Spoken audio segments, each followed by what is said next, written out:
हरियालीपुर गांव में सब कुछ पहले जैसा शांत और साधारण था, मगर एक सुबह अचानक ऐसा कुछ घटा जिसने पूरे गांव को चिंता में डाल दिया।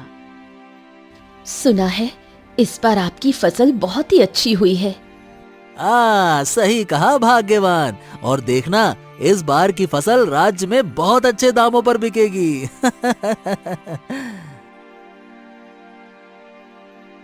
ये कहकर सुखिया मुस्कुराते हुए अपने खेत की ओर निकल पड़ा, मगर खेत पहुंचते ही उसका चेहरा फक पड़ गया। उसकी सारी फसल में कीड़े लग चुके थे और पूरी की पूरी फसल बर्बाद हो चुकी थी। हे भगवान, मैं तो लुट गया, मैं तो बर्बाद हो गया। मेरी फसल में कीड़े लग गए। अचानक से ये कैसे हो गया? कल तक तो मेरी फसल बिल्कुल सही थी। हे भगवान! इतने में रामवीर नाम का एक किसान दौड़ता हुआ वहां आ पहुंचा। हाँ, ये क्या सुखिया दादा, आपकी फसल भी बर्बाद हो गई? हाँ, मेरी फसल तो पूरी तरह से बर्बाद हो गई। लेकिन तुम क्यों पूछ रहे हो? क्या गांव में किसी और की भी फसल बर्बाद हुई है क्या? अरे सुखिया दादा, कुछ देर पहले मैं अपनी फसल देख रहा था। ठंडी हवा चल रही थी, लेकिन अचानक से मेरी फसल में आग लग गई। हे भगवान, समझ में नहीं आ रहा कि तेरी फसल में ये आग क्यों लग गई और मेरी फसल में रातों रात कीड़े कैसे लग गए। चल, इस बारे में गांव वालों को बताते हैं। चलो। दोनों तुरंत गांव की चौपाल की ओर चल पड़े। वहां पहुंचते ही उन्हें दो और किसान बैठे हुए मिले, जो मुंह लटकाए उदासी में डूबे हुए थे। दोनों किसानों की आंखों में आंसू थे। अरे क्या कहे, मेरी फसल तो अचानक ही सूख गई। कल तक सब कुछ हरा भरा था। मेरी फसल पर तो सफेद परत जम गई, जैसे कोई जहर गिरा हो। सुखिया और रामवीर अब और देर नहीं करना चाहते थे। वो भागते हुए गांव के मुखिया के पास पहुंचे। मुखिया अपने घर के बाहर चुपचाप बैठा हुआ था। क्या हो गया? तुम दोनों के मुंह क्यों लटके हैं? मुखिया जी, मेरी फसल में कीड़े लग गए और रामवीर की फसल में आग लग गई, और अब तो गांव के और भी किसानों की फसलें अचानक से बर्बाद हो रही हैं। ऐसा लग रहा है जैसे पूरे गांव पर कोई मुसीबत टूट पड़ी हो। ओह, ये तो बड़ी गंभीर बात है। कल रात की बात है, मेरी पत्नी भोजन बना रही थी। वो पानी लेने के लिए उठी और अचानक उसका पैर मुड़ गया और टूट गया। वैद्य जी ने कहा कि अब वो महीने भर तक चल ही नहीं पाएगी। मैं तो इसी चिंता में डूबा था, लेकिन तुम्हारी स्थिति देखकर तो मैं तो अपनी चिंता ही भूल गया।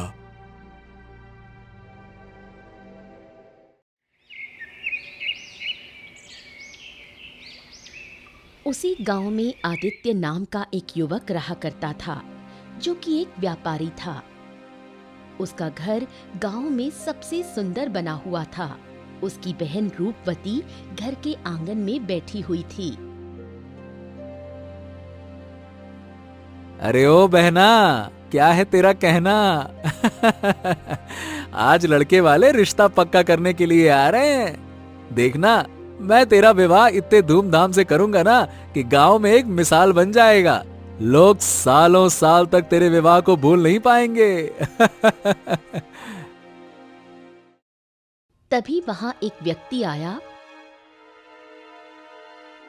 उसे देखकर आदित्य चौंक उठा। अरे भोला चाचा, आप अकेले आए हैं? अरे भाई आदित्य, मैं बहुत बुरी सूचना देने आया हूँ। दरअसल उस लड़के ने तुम्हारी बहन रूपवती से विवाह करने से इनकार कर दिया है। ये क्या बात कर रहे हो चाचा? गांव में सब जगह बात फैल चुकी है कि लड़के वाले मेरी बहन को पसंद करके गए हैं। अगर अब उन्होंने मना कर दिया तो फिर तो मेरी बहन की बदनामी हो जाएगी। मुझे खुद कुछ समझ नहीं आ रहा बेटा। जब मैंने इस बारे में लड़के के पिता से बात की तो उसने साफ साफ इनकार कर दिया। कहने लगा, मेरा मन नहीं करता कि मैं हरियालीपुर गांव की कोई लड़की ब्याह कर अपने गांव ले जाऊं। अब मैं क्या बोलूं? ये सुनकर आदित्य बुरी तरह से क्रोधित हो गया। अरे ऐसे कैसे इनकार कर सकता है वो चाचा? मैं अभी गांव के मुखिया के पास जाता हूं और कुछ लोगों को लेकर लड़के के पिता से इस बारे में बात करता हूं। अरे भाई, शादी है, कोई मजाक थोड़ी है। इतना कहकर आदित्य गुस्से से पैर पटकता हुआ मुखिया के घर पर पहुंचा, मगर वहां पहुंचकर उसने देखा कि मुखिया के साथ सुखिया चाचा, रामवीर और कुछ किसान पहले से ही बैठे थे। ये देखकर आदित्य चौंक गया। आदित्य, अब तुम्हारे साथ क्या बुरा हुआ? क्या बुरा हुआ? क्या मतलब है आपका? अरे भाई आदित्य, तुम्हारे सामने ये जितने भी किसान दिख रहे हैं ना, सबकी फसल किसी न किसी वजह से खराब हो चुकी है। मेरी पत्नी का पैर टूट चुका है। हाँ, गांव पर मुसीबतों का पहाड़ टूट चुका है कुल मिलाकर, ये समझ लो। मैं तो केवल इस वजह से आया था मुखिया जी कि आज मेरी बहन को देखने वाले रिश्ता पक्का करने आ रहे थे, मगर उन्होंने मेरी बहन से शादी करने से ही इनकार कर दिया।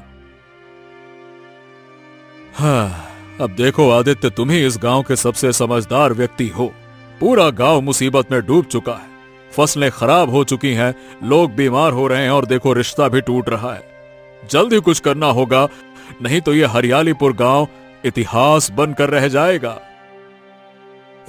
आदित्य, हमारे गांव की सीमा के निकट एक तपस्वी वृक्ष के नीचे तपस्या करते हैं। क्यों ना उनसे जाकर पूछा जाए कि आखिर गांव वालों से ऐसी क्या गलती हो गई है कि जिससे गांव पर ऐसी विपत्ति आन पड़ी है? क्यों? हाँ, आप सही कह रहे हैं काका। मैं अभी और इसी समय उस तपस्वी से मिलने के लिए जाऊंगा। इतना बोलकर आदित्य सीधा गांव की सीमा के निकट उस वृक्ष के पास पहुंचा, जिसके नीचे वो तपस्वी ध्यानमग्न बैठे थे। उनके चेहरे पर तेज झलक रहा था। मुझे विश्वास था कि हरियालीपुर गांव का कोई ना कोई व्यक्ति तो मुझसे मिलने के लिए अवश्य आएगा। महात्मा, लगता है कि आप अंतर्यामी भी हैं। जब आप सब कुछ जानते ही हैं तो बताइए ना, आखिर हमारे गांव में ही मुसीबतों का पहाड़ क्यों टूट पड़ा है? बच्चा, कल रात विचित्र पूर्णिमा की रात थी, ग्रहों के मिलन की रात। यह स्थिति अगली पूर्णिमा तक रहेगी। अगर तुमने अपने गांव को बचाने का उपाय नहीं किया तो तुम्हारे गांव का अंत निश्चित है। आपकी बात सही कहूं तो मेरी समझ से बाहर है महात्मा जी। मैं तो स्वयं समाधान के लिए आपके पास आया हूं। मैं कहां से समाधान निकालूंगा? तेरी समस्या का समाधान घने जंगलों में छिपा हुआ है। अब मेरी बात ध्यान से सुन। तुझे अभी इसी समय जंगल में जाना होगा। जंगल में तालाब के किनारे तुझे एक झोपड़ी मिलेगी। उस झोपड़ी के अंदर एक रहस्यमयी बुढ़िया रहती है, जो वर्षों से वहां अकेली है। उसके पास एक उल्लू है जो मनुष्यों की तरह बोलता है। तेरे गांव की समस्या का समाधान उसी रहस्यमयी बुढ़िया और उल्लू के पास है। बच्चे, देख क्या रहा है? देर मत कर, जल्दी से जा। तपस्वी की बातें सुनकर आदित्य तुरंत घने जंगलों की ओर निकल पड़ा। आदित्य कई दिनों की कठिन यात्रा के बाद उस जंगल के सबसे गहरे भाग में पहुंचा, जहां एक टूटी फूटी झोपड़ी थी। यही वो जगह थी जिसका जिक्र महात्मा ने किया था। हाँ, क्या यही वो जगह है? क्या यही मुझे उत्तर मिलेंगे? चलो चल के देखते हैं। जैसे ही आदित्य ने झोपड़ी के पास कदम रखा, भीतर से कांपती, करहाती लेकिन रहस्यमयी आवाज आई। आ ही गया तू। देर तो कर दी, पर पहुंचा सही जगह। आप जानती हैं कि मैं क्यों आया हूं? मैं नहीं जानती, लेकिन जिसे जानना है वो जानता है। त्रिकाल, आओ, ये वही बालक है। झोपड़ी के कोने में एक मोटा उल्लू बैठा था। उसकी नीली आंखें आदित्य की आंखों से टकराईं। तू उत्तर चाहता है, लेकिन हर उत्तर की एक कीमत होती है। तेरे मन में जो पीड़ा है उसका हल जंगल के पार है, पर जवाब पाने के लिए तुझे समय के परे जाना होगा। समय के परे? पर मुझे तो सिर्फ अपने गांव को बचाना है। वहां सब कुछ खत्म होता जा रहा है। हाँ, तो चलो उस राह पर। देखो, जानो और स्वयं निर्णय लो। त्रिकाल ने जमीन पर अपने पंजे से एक वृत्त खींचा। एक नीला चमकता हुआ गोल द्वार प्रकट हुआ जो समय के किसी भी अनदेखे स्थान की ओर खुलता था। ये द्वार, ये कैसा द्वार है और ये मुझे कहां ले जाएगा? जहां तुम्हें जाना है वहीं, और याद रखो जो तू देखेगा वही तुझे दिशा देगा। आदित्य ने साहस किया और त्रिकाल के साथ उस द्वार में प्रवेश कर गया। अगले ही पल वो एक अनजाने गांव के बीच खड़ा था। त्रिकाल कुछ नहीं बोला, वो चुपचाप आदित्य को आगे ले गया। यहां तो पानी की एक बूंद भी नहीं है, कैसे जी रहे हैं ये लोग? यहाँ से कुछ दूर एक नदी है जिससे कभी यहाँ पानी आता था, लेकिन अब सब कुछ बदल चुका है। तो क्या कोई है जिसने उस पानी को रोक लिया है? हाँ, लेकिन उसका नाम मत पूछो, पहले चलो उस नदी तक। आदित्य और त्रिकाल सूखे खेतों और झुलसी जमीन के बीच से निकलते हुए नदी की ओर बढ़ चले। रास्ते में हर पेड़, हर घर जैसे कोई कहानी कह रहा था, एक अधूरी कहानी। चलो अब उस गांव की ओर चलो जहां से उस नदी का प्रवाह रोका गया है। आदित्य ने जब उस गांव की झलक देखी तो उसकी चाल धीमी हो गई। वो कुछ सोचने लगा। ये गांव, जाने क्यों ये गांव मुझे बहुत जाना पहचाना सा लग रहा है, पर याद नहीं आ रहा है मैंने इसे कहां देखा है। कभी कभी उत्तर तभी प्रकट होते हैं जब मन शांत होता है। आगे बढ़ो। आदित्य ने गहरी सांस ली और उस गांव की ओर बढ़ चला। आदित्य ने देखा वहां चारों ओर हरियाली ही हरियाली थी और लोग खुशहाल दिखाई दे रहे थे। त्रिकाला, ये तो बहुत विचित्र बात है। ये गांव तो काफी समृद्ध और प्रसन्नचित्त लग रहा है। जिस सूखाग्रस्त गांव से तुम होकर आए हो उसका नाम सूरजपुर है, और ये गांव जिसमें तुम इस समय खड़े हो, इसके मुखिया ने अपनी नदी का प्रवाह बदल दिया है। पहले ये नदी सूरजपुर होते हुए जाती थी, पर अब इसकी दिशा बदल गई है। इसी कारण सूरजपुर को पानी नहीं मिल रहा। यहाँ के लोग ना तो पानी दे रहे हैं, ना ही वहाँ के लोगों को धरती का हिस्सा। ओ, ये तो बहुत बड़ा अन्याय है। आखिर इन्हें क्या अधिकार है किसी और का पानी रोकने का? तभी आदित्य की नजर एक लंबे चौड़े वृद्ध व्यक्ति पर पड़ी। वो है इस गांव का मुखिया। तुम स्वयं जाकर उससे पूछ क्यों नहीं लेते? आदित्य मुखिया के पास चला गया। ओ काका, तुमने सूरजपुर गांव का पानी क्यों रोका है? मैं इस गांव का मुखिया हूँ, मेरा जो मन करेगा मैं वही करूंगा। अरे ये तो अन्याय है काका। मैं सूरजपुर गांव की हालत अपनी आंखों से देख चुका हूँ। वहां के लोग एक एक बूंद पानी के लिए तरस रहे हैं, प्यासे मर रहे हैं, प्यासे। और तुम इस तरह से अन्याय नहीं कर सकते। ओ, मुझे तो तुम इस गांव के नहीं लगते, और तुम्हारा हुलिया देखकर ऐसा लगता है कि तुम इस दुनिया के भी नहीं हो। मेरी बात ध्यान से सुनो। सूरजपुर गांव के लोग अपवित्र हैं, इसीलिए हमने उनका पानी बंद कर दिया है। ये नदी हमारे गांव से बहती है और इस पर अधिकार भी हमारा है। हम इसे जिस दिशा में चाहे मोड़ सकते हैं, हमारी मर्जी। अरे ऐसे कैसे तुम्हारी मर्जी? और तुम ये कैसे कह सकते हो काका कि सूरजपुर के लोग अपवित्र हैं? कुछ समय पहले सूरजपुर का एक व्यक्ति यहाँ पे आया और मेरे खेत में खड़ा हो गया। अगले ही दिन फसल में कीड़े लग गए। मैंने पुजारी से पूछा तो उन्होंने बताया कि पूरा सूरजपुर गांव ही अपवित्र है। बस तभी से हमने पानी रोक दिया। मुखिया ये कहकर वहां से चला गया था। सुना तुमने? वो बेचारे प्यास से तड़प रहे हैं और ये महाशय उल्टी सीधी बातें कर रहा है। हाँ, अब मैं गांव के पुजारी से मिलना चाहता हूँ। त्रिकाल उल्लू आदित्य को मंदिर में ले गया वहां पुजारी बैठा था। कौन हो तुम? इस गांव के तो नहीं लगते। हाँ हाँ, मैं दूसरे गांव से आया हूं। अब ये बताओ कि तुमने सूरजपुर के लोगों को अपवित्र क्यों कहा? क्योंकि उनका एक वासी मुखिया जी के खेत में खड़ा हुआ था और अगले ही दिन फसल में कीड़े लग गए थे। जाहिर सी बात है कि पूरा का पूरा गांव ही अपवित्र है। अंधविश्वास की बातें बंद करो पुजारी, और मुखिया से कहो कि नदी की दिशा वापस मोड़ दे। अरे वहां के लोग तड़प रहे हैं बिना पानी के। मैं ऐसा बिल्कुल नहीं कर सकता।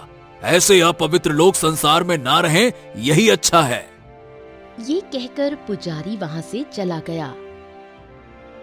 हाँ, मुझे नदी के पास ले चलो, मैं खुद जाकर उस रुकावट को तोड़ दूंगा।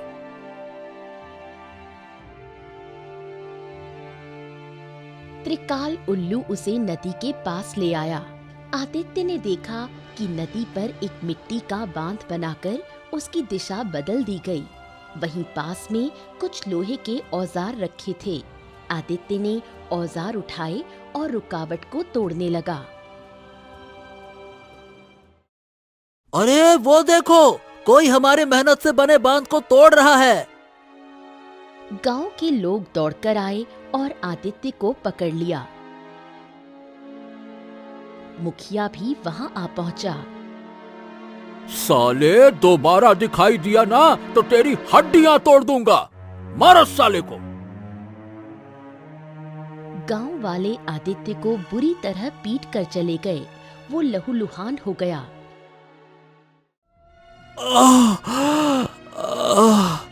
मुझ में अब ताकत नहीं बची चलने की भी।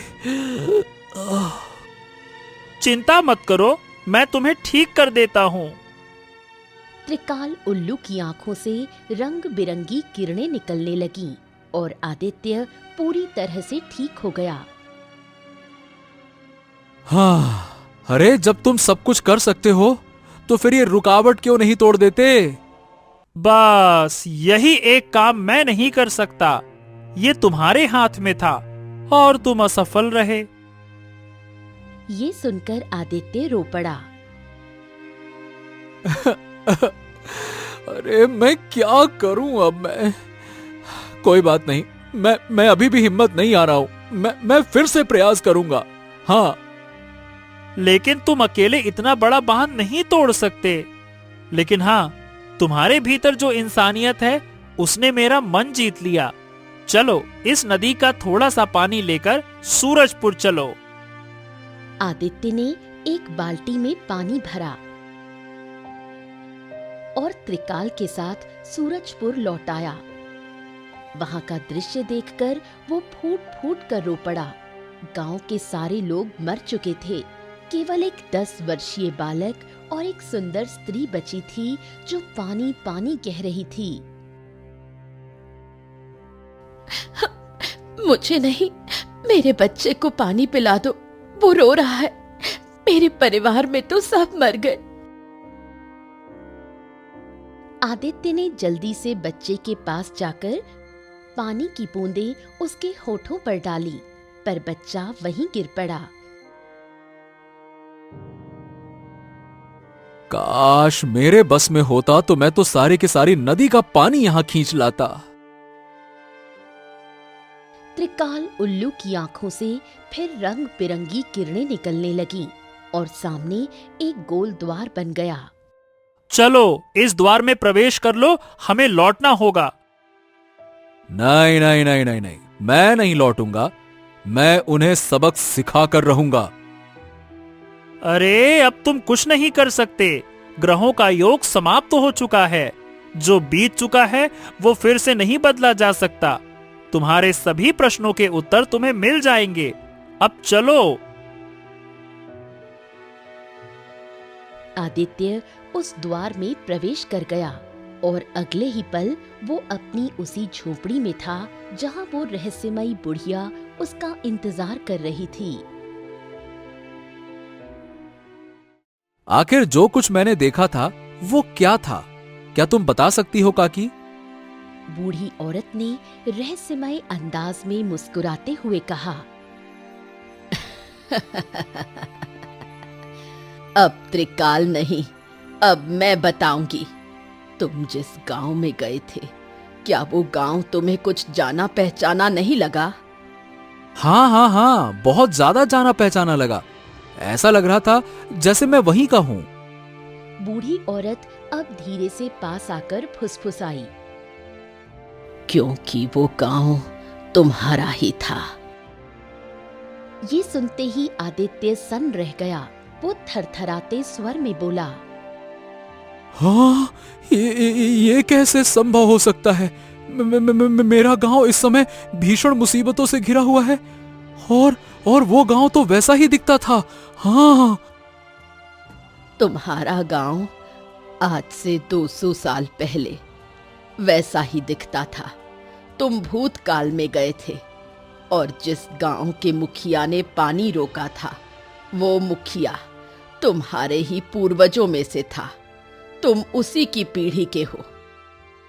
ये सुनकर आदित्य स्तब्ध रह गया।